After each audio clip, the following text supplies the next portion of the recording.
ಇಂಥ ಒಂದು ಕಾರ್ಯಕ್ರಮ ಮಾಡಬೇಕು. ನಾನು ಅದಕ್ಕೆ ಹೋಗಿದ್ದೆ. ನಾನು ಹೋಗಿದ್ದೆ. ಬಳ್ಳಾರಿಯಲ್ಲಿರ್ತಕ್ಕಂಥ ಎಲ್ಲ ಧರ್ಮದ ಜನರು ಬೆಳಗ್ಗೆಯಿಂದ ಸಂಜೆವರೆಗೆ ಅದನ್ನು ವೀಕ್ಷಣೆ ಮಾಡಬೇಕು. ಮಸೀದಿ ಅಂದರೆ ಅದು ಯಾವುದೇ ಗರ್ಭಗುಡಿ ಇಲ್ಲ, ಓಪನ್ ಇದೆ ಎಲ್ಲ. ಅಲ್ಲಿ ಯಾವ್ದು ಸಪ್ರೇಟ್ ರೂಮ್ ಇಲ್ಲ, ಸಪ್ರೇಟಾಗಿ ಹೋಗಿ ಏನು ಹೇಳೋದಿಲ್ಲ.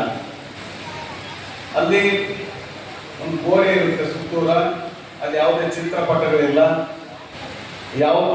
ಯಾವುದೋ ಒಂದು ಕಲ್ಪನೆ ಇರ್ತಕ್ಕಂಥ ಯಾವುದೋ ಗೋಡೆಗಳು ಏನು ಚಿತ್ರ ಈ ಥರದ್ದು ಯಾವುದೂ ಇಲ್ಲ. ಬಟ್ ನಮಾಜ್ ಮಾಡತಕ್ಕಂಥ ಒಂದು ಪದ್ಧತಿಯಿಂದ ಅಲ್ಲಿ ಅದನ್ನು ಮಸೀದಿ ಅಂತ ಹೇಳ್ತಾರೆ. ಅದರಲ್ಲಿ ಏನಿಲ್ಲ.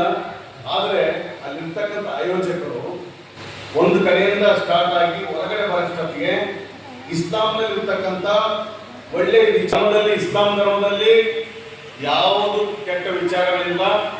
ನಾನು ಒಂದು 25 ವರ್ಷಗಳ ಹಿಂದೆನೆ ಕುರಾನನ್ನು ಕನ್ನಡದಲ್ಲಿ ಕಲಿಸ್ಕೊಂಡು ಹೋಗಿರ್ತಕ್ಕಂಥದ್ದು. ನಾನು ಮೊನ್ನೆನೂ ನನಗೆ ಕನ್ನಡದಲ್ಲಿ ಕುರಾನ್ ಸಿಕ್ತು. ನಾನು ಕುರಾನ್ ಅದನ್ನ ಕನ್ನಡದಲ್ಲಿ ಮತ್ತು ಉರ್ದುನಲ್ಲಿ ಎರಡೂ ಇತ್ತು. ಅದನ್ನ ಅಂದ್ರೆ ಅನುವಾದ ಮಾಡಿದ್ರು. ನಮ್ಮ ಅಯ್ಯೂಬ್ ಅವರನ್ನು ಕನ್ನಡ ಒಂದ್ಸರಿ ಬಂದು ನನ್ನ ಹತ್ರ ನನಗೆ ಬೇಕು ಸರ್ ಅಂತ ಹೇಳಿ.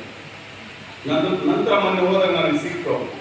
ನಾನು ಹೇಳ್ತೀನಿ, ಕೆಲವರು ಏನಿರ್ತಕ್ಕಂಥ ಈ ಸಂಸ್ಕೃತಿ ಹೊಂದಿರತಕ್ಕಂಥ ದೇಶದಲ್ಲಿ ನಾವು ಹಿಂದೂ, ಮುಸಲ್ಮಾನ್, ಕ್ರೈಸ್ತ, ಸಿಖ್, ಬೌದ್ಧ, ಜೈನ್ ಅಂತೇಳಿ ನಾವು ಧರ್ಮದ ಮೇಲೆ ಯಾವಾಗಲೂ ಯುದ್ಧ ಮಾಡ್ತಾ ಇದ್ರೆ